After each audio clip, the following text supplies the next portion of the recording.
Assalamualaikum warahmatullahi wabarakatuh. Nama saya Fadlan Ghazali Firdaus, absen 12 dari kelas 12 MIPA 4. Di sini saya akan mewawancarai pada saya sendiri tentang kebijakan politik dan ekonomi pada masa Orde Baru. Oke, jadi sekarang menurut Pade bagaimana kebijakan politik dan ekonomi pada masa Orde Baru tersebut?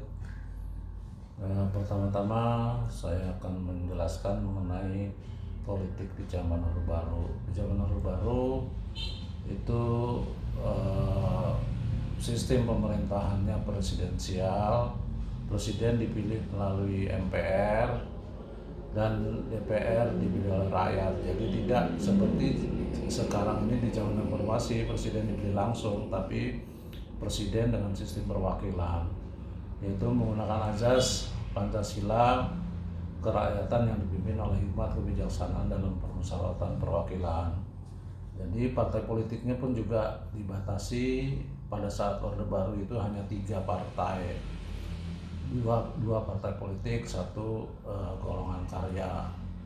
Dan pada saat itu peran pemerintah sangat kuat secara politik sehingga stabilitas ekonomi juga dipertahankan. Dan kebijakan ekonomi pada saat Orde Baru yaitu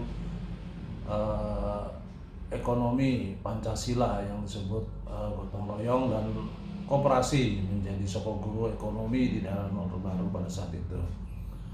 Dan di zaman Orde Baru juga dikenal dengan sistem ekonomi konglomerasi, itu juga ada, dan juga koperasi tetap berperan. UKM pun juga tetap ada di pada saat zaman Orde Baru.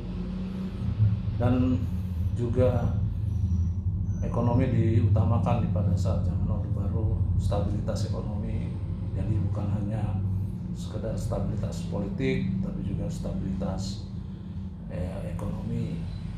Dan pada saat itu kebijakan pemerintah menjadi sangat penting untuk mempertahankan ekonomi masyarakat dan rakyat. Demikian saya kira penjelasan di masa Orde Baru. Oke, kalau gitu, kalau menurut Pade sendiri, apa yang dirasakan pada saat kebijakan politik dan ekonomi pada saat Orde Baru tersebut? Ya, pada saat itu mungkin banyak orang merasa tidak terlalu sulit ya melaksanakan usaha dan juga mencari nafkah, juga lapangan pekerjaan juga tidak begitu sulit, karena mungkin secara keseluruhan tingkat pertumbuhan ekonomi pada saat itu cukup baik ketimbang pada saat ini. Walaupun ketika akhir-akhir masa pemerintahan Orde Baru, ekonomi Indonesia juga terpuruk karena resesi, dan itu juga dikarenakan resesi dunia, sehingga Indonesia pun termasuk yang menjadi imbas daripada resesi ekonomi dunia. Nilai tukar rupiah sangat turun, dan pada saat akhir-akhir pemerintahan Orde Baru dirasakan memang juga ekonomi sangat sulit. Tapi mungkin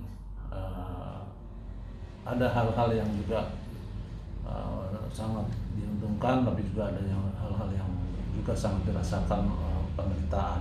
Jadi semua sistem pemerintahan itu hampir sama kondisinya pada saat ini. Pun juga kita sedang mengalami juga kesulitan ekonomi karena adanya pandemi, dan pada saat Orde Baru itu adalah kesulitannya karena resesi dunia, yaitu nilai tukar rupiah turun dan juga inflasi cukup tinggi. Mungkin itu yang dirasakan pada saat Orde Baru. Oke, mungkin cukup saja gitu wawancara saya hari ini. Kurang lebihnya mohon maaf. Wassalamualaikum warahmatullahi wabarakatuh. Waalaikumsalam.